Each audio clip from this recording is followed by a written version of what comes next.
अस्सलाम वालेकुम दोस्तों, उम्मीद है कि आप लोग ठीक हैं, खैरियत से हैं। आप लोगों का दिन अच्छा गुज़र रहा है। बहुत सारों का अच्छा गुज़र रहा है, लेकिन पाकिस्तान में कुछ ऐसे भी हैं जिनका दिन गुज़र ही नहीं रहा, जिनका वक़्त बल्कि नहीं गुज़र रहा।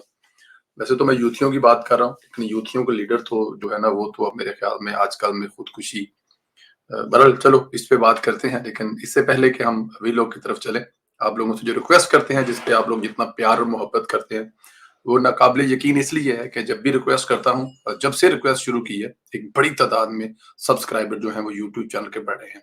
तो आप लोगों से गुजारिश है कि यूट्यूब चैनल को सब्सक्राइब कर दें, बेल आइकन को प्रेस कर दें ताकि ज़्यादा से ज़्यादा लोगों तक वो वीडियो उसी वक़्त पहुँचे जैसे ही हम अपलोड करते हैं।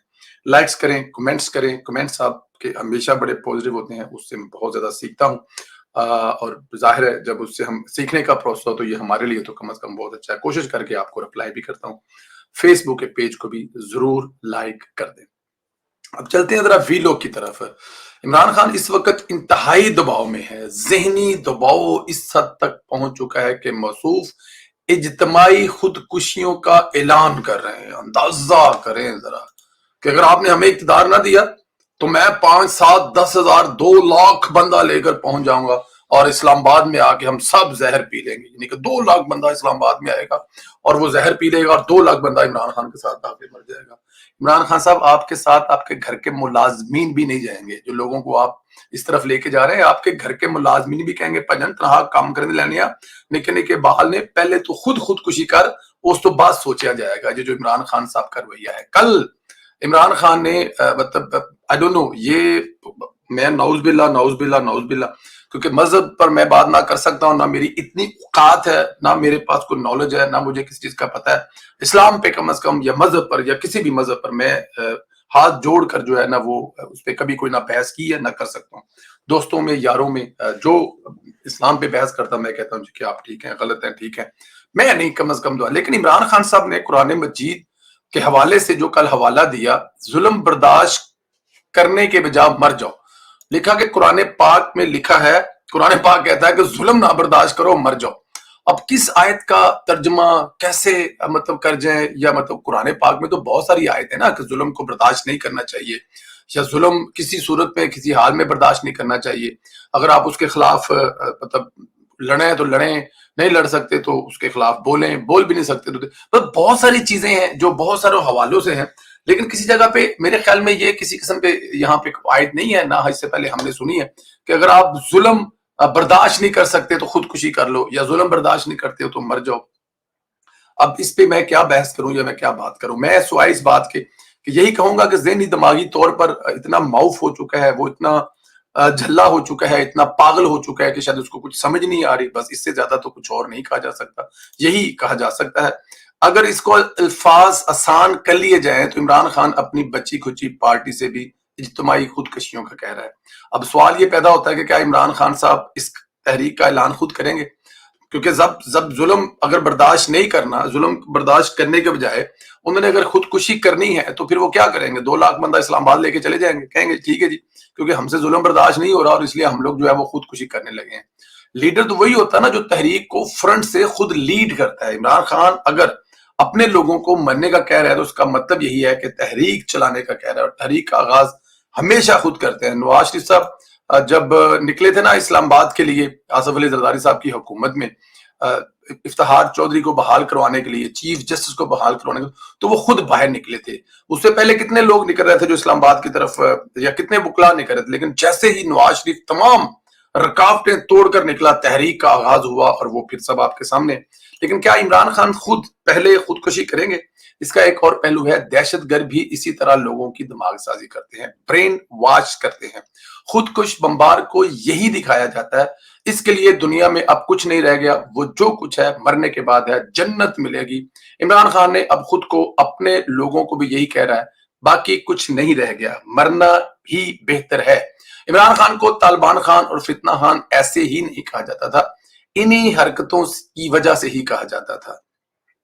अगली खबर यह है, जरा सब्सक्राइब चैनल कर लें जिन लोगों ने अभी यहां से शुरू किया देखना। लाहौर की एहतसाब अदालत ने नवाज शरीफ को सुरखरू कर दिया है। वैसे तो नवाज शरीफ के हक में इस वक्त हर तरफ से गवाहियां आ रही हैं, एक गवाही नैब कोर्ट से भी आ चुकी है। इमरान खान ने नवाज शरीफ पर जेली प्लाट और अलाटमेंट केस बनाया था। इस केस में मीर शकील उर रहमान को भी जेल में डाला गया था। इस केस में मियां नवाज साहब की बरीयत का फैसला आ चुका है। जज साहब ने तहरीरी फैसले में तरीही अल्फाज लिख दिए हैं। लिखा है कि नवाज शरीफ 3 बार वजीर आजम रहे हैं। साबिक हुकूमत यानी इमरान खान ने नैब को मजबूर किया कि नवाज शरीफ के खिलाफ कोई भी किसी भी किस्म का रेफरेंस बनाकर इनका सियासी मुस्तकबिल तबाह कर दिया जाए। नवाज शरीफ को इंतकाम का निशाना बनाया गया। नवाज शरीफ को इश्तिहारी करार देने का फैसला गैर कानूनी था। अंदाजा करें कि जज को भी कहना पड़ रहा है कि 3 मरतबा के वजीर आजम को सियासी मुस्तकबिल कैसे खत्म करने की कोशिश की, लेकिन जब अल्लाह नहीं चाहता बंदा कुछ नहीं कर सकता। अल्लाह ने नवाज शरीफ को मजीद मकबूल कर दिया, सियासी मुस्तकबिल मजीद रोशन कर दिया।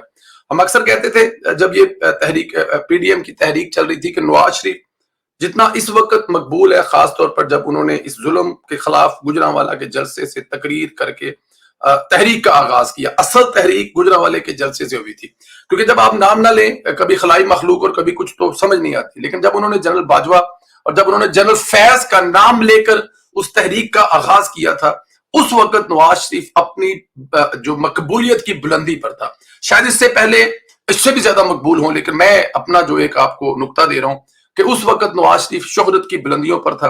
नवाज शरीफ का कोई जोड़ नहीं था, तब भी नहीं था, अब भी नहीं है, पहले भी नहीं था। लेकिन उस वक्त नवाज शरीफ इतना मजबूत था कि जब तमाम अब देखें, हामिद खान बोल रहा है, कह रहा है जी कि ये उसका है, उसके बाद फलाम बोल रहा है, अब जज कह रहा है कि इमरान खान की हुकूमत में कहा गया था कोई ऐसा केस जिससे इसकी मकबूलियत खत्म की जाए। और ये इमरान खान 25 साल से सो रहा है, 25 साल से सोच रहा है कि मैं उसको चोर चोर कहूंगा तो लोग मान लेंगे और उसके बाद मैं पंजाब पर कब्जा कर लूंगा। पंजाब पर कब्जा करने के लिए आपको किसी को बुरा साबित करने की कोशिश नहीं है। पंजाब पर, पाकिस्तान पर कब्जा करने के लिए आपको नवाज शरीफ और शहबाज शरीफ की तरह मेहनत करने की जरूरत है। सब कुछ ठीक हो जाएगा। लेकिन क्योंकि आप मेहनत से कतराते हैं, मेहनत करना नहीं चाहते और साबित ये करते हैं क्योंकि फलां चोर है, फलां निकम्मा है, फलां गलत है, इसलिए मैं ठीक हूं। नहीं, इसलिए नहीं, आप काम करके साबित करें आप ठीक है। और नवाज शरीफ साहब ने हमेशा यही कहा है।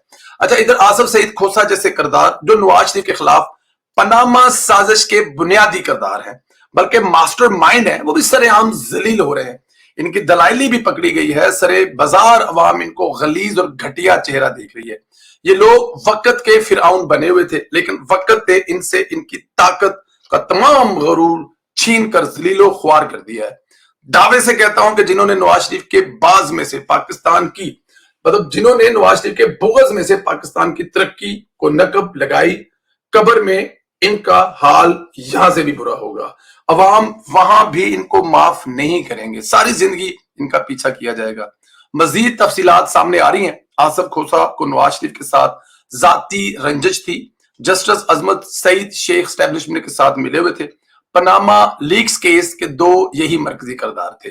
एक जज जो इस वक्त भी हाजिर सर्वस है, वो भी इस साजिश में शरीक था।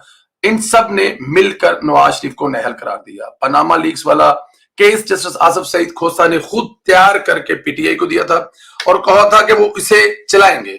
फिर यही हुआ, केस जस्टिस खोसा ने ही चलाया। एस्टेब्लिशमेंट ने उनको सपोर्ट कर रही थी। फैज हमीद ने एक सेल बनाया हुआ था जो इनको सपोर्ट करता था, मैनेज करता था। इन बातों की तस्दीक सीनियर सहाफी सुहेल वड़ाइच ने की है। इनकी तफसीलात के बाद ऐसा क्या घटिया किरदार अदलिया के चेहरे पर कालिक नहीं है? क्या उन्हें निशाने इबरत नहीं बनाना चाहिए? चाहे वो साकिब निसार हो, चाहे वो शेख आसिफ और सईद साहब, शेख सईद साहब, आसिफ सईद साहब जो एक जज साथ में थे, जो ज़ाहिर एस्टेब्लिशमेंट के उस वक्त टाउट थे और साकिब निसार को वही सब कुछ बना के लेके दे रहे आ रहे थे। और खोसा साहब ने तो कहा था कि आप सड़कों पर क्यों जलील हो रहे हैं, हमारे पास आए, हम आपको फीडर में गर्म दूध शहद डालकर देंगे जिससे तमाम दर्द और तकलीफें दूर हो जाएंगी। फिर वही हुआ, उन्होंने नवाज शरीफ साहब को न सिर्फ पाकिस्तान की असेंबली से निकाला, नाअहल किया, पाकिस्तान की सियासत से ताहयात नाअहल कर दिया। एक ऐसे इंसान के लिए जिसने पाकिस्तान को तबाह करने का पूरा सामान तैयार किया हुआ था। गैर मुल्की लोगों के गैर मुल्की एजेंडों में गैर मुल्की ताकतें जो पाकिस्तान को तबाह करना चाहती हैं, उनके हाथों में खेल रहा था इमरान खान। खोसा साहब अपनी दिहाड़ी लगा गए और साकिब निसार साहब اپنی کڑی ویاہ دے چکر جو 1.5 کروڑ دا لہنگا انڈیا تو منگوان واسطے یہ کر گئے, اپنے بچے کو پڑھانے کے لیے لندن میں کیا کیا کر گئے, اور ان کا بیٹا ٹکٹیں بیچ رہا ہے. نسل در نسل حرام کھانے والوں کی اولادیں بھی نسل حرام ہی کھاتی ہیں. جیسے ساکم سار صاحب حرام کھا رہے تھے, اب اس کی اولاد بھی حرام کھا رہی ہیں. یہی کمائی ہے ان ججوں کی, یہ خود حرام کھاتے رہے ہیں اور اب ان کی سزا یہ ہے کہ ان کی اولادیں جو ہیں یہ حرام کھائیں گی. اچھا جی, ایک چیز اور بتائیں, یہ سلسلہ رکا نہیں, ابھی تک جاری ہے. بندیال کی شکل میں کچھ لوگ موجود ہیں. سینئر صحافی طلعت حسین نے انکشاف کیا ہے, عطا بندیال نے کچھ لوگوں سے کہا ہے کہ کچھ ایسے فیصلے لکھ رکھے ہیں جنہیں جاتے وقت ریلیز کروں گا اور پھر موجودہ حکومت فکس ہو جائے گی. اب اندازہ کریں, اس شخص کا مقصد انصاف کرنا نہیں. عدلیہ میں اس وقت لاکھوں کیس التوا کا شکار ہے, انہیں ختم کرنا مقصد نہیں, ان کا مقصد سیاست کرنا ہے, لاڈلے کو بچانا ہے, حکومت کو فکس کرنا ہے. اس چکر میں چاہے ملک تباہ ہو جائے. ان سہولت کاروں کا بھی علاج ہونا چاہیے, اگلے پچھلے تمام کو ایک لائن میں کھڑا کر کے احتساب ہونا چاہیے, تبھی ملک بچے گا. ہاتھ وچ تیل والی بوتل ہونی چاہیے اور اگو تسی خود سمجھدار ہو. جاتے جاتے آپ کو اپنی کل والی خبر کا فالو اپ دیتا جاؤں. میں نے کل آپ کو بتایا تھا کہ جتنی بھی فوج تنصیبات اور حساس مقامات پر حملے ہوئے ہیں, ان میں عمران خان کو نامزد کرنے کا فیصلہ ہو چکا ہے. آج نامزد کر دیا گیا, بلکہ آئی جی پنجاب نے بھی کہہ دیا ہے کہ 9 مئی کے واقعات کے ذمہ دار chairman P T I Imran Khan صاحب ہیں. تمام مقدمات میں نامزد کیا جائے گا. عمران خان کو انسداد دہشت گردی ایکٹ اور دیگر سنگین دفعات کے تحت 6 مقدمات میں, فیصلہ آباد, راول پنڈی درج 2 مقدمات, گجرانوالہ میاں والی میں بھی درج مقدمات میں نامزد کیا گیا. اب ابتدا میں انسداد دہشت گردی کی عدالت میں سماعت ہوگی, جب وہاں گواہیاں آئیں گی تب ملٹری کورٹس میں حوالگی کا معاملہ آئے گا. ہونا یہ چاہیے کہ جن جن لوگوں نے شامل ہیں, یہ سیاسی کیس نہیں ہونے چاہیے, انصاف کے تقاضے پورے ہونے چاہیے. حالانکہ عمران خان نے دوسرے لوگوں کو جیلوں میں ڈالنے پر کوئی انصاف کے تقاضے پورے نہیں کیے, لیکن پھر بھی عمران خان کو انصاف جو ہے وہ ملنا چاہیے. اگر اس نے یہ ظلم اور زیادتی کی ہے تو بالکل سزا ہونی چاہیے, کسی قسم کی معافی نہیں ہونی چاہیے. اور خالی عمران خان نہیں, اس کے ساتھ جو ملٹری اسٹیبلشمنٹ میں عدلیہ میں بیٹھی ہوئی پوری کی پوری سہولت کی کاری کی جا رہی ہے, ان کو بھی پکڑنا چاہیے. اس میں کوئی شک نہیں ہے. ملٹری اسٹیبلشمنٹ نے اپنے ہم پیٹیوں کو, اپنے ساتھیوں کو اگر قربانی کا بکرا بنایا ہے, یہاں پر قربانی کا بکرا اس لیے کہہ رہے ہیں کہ انہوں نے احتساب ان کا کیا ہے, تو پھر میرے خیال میں یہاں پہ عدلیہ پر بھی ہاتھ ڈلنا چاہیے, کیونکہ یہ 2 ادارے ہیں جہاں سے عمران خان کی سپورٹ ہو رہی ہے. میڈیا والوں کو تو کافی حد تک عقل آ گئی ہے, سیاستدان عمران خان کے ساتھ کھڑا نہیں ہے. اب 2 ہی رہ گئے تھے, ایک ملٹری اسٹیبلشمنٹ اور ایک عدلیہ. اگر عدلیہ سے بھی ان لوگوں کو اگر آپ سزا دیں, پکڑیں, یہ جو بار بار ضمانتیں دے رہے ہیں, رگڑا لائیں, ان کو بھی اگر رگڑا لگ جائے تو طبیعتیں میرے خیال میں کافی حد تک فریش ہو جائیں گی. اجازت لینے سے پہلے پھر آپ سے یہی کہوں گا, فیس بک کو فالو کر لیں, یوٹیوب کے چینل کو سبسکرائب کریں جن دوستوں نے نہیں کیا, جنہوں نے کیا ہے وہ چیک کریں, اگر بیل آئیکن ان لوگوں نے پریس نہیں کیا تو اس کو بھی کر دیں, لائک ضرور کریں, اور کمنٹس ہمیشہ کے لیے ضرور کیا کریں, کیونکہ آپ کے کمنٹس پڑھ کر مزید ویلاگ کرنے کے لیے ہمیں جو مواد ملتا ہے, پوائنٹ ملتے ہیں, ہم اس کو استعمال کر سکیں گے. میں ایک کوشش کر رہا ہوں کہ آپ لوگوں کے جو کمنٹس ہیں ان میں سے کوئی ایک کمنٹ سکرین پر شو کر اس پر بھی بحث کی جائے, جیسے کہ ہم لوگ اپنے لائیو پروگرام میں کرتے ہیں. اپنا بہت زیادہ خیال رکھیں, مجھے اجازت دیں, انشاءاللہ آپ لوگوں سے پھر بات ہوگی.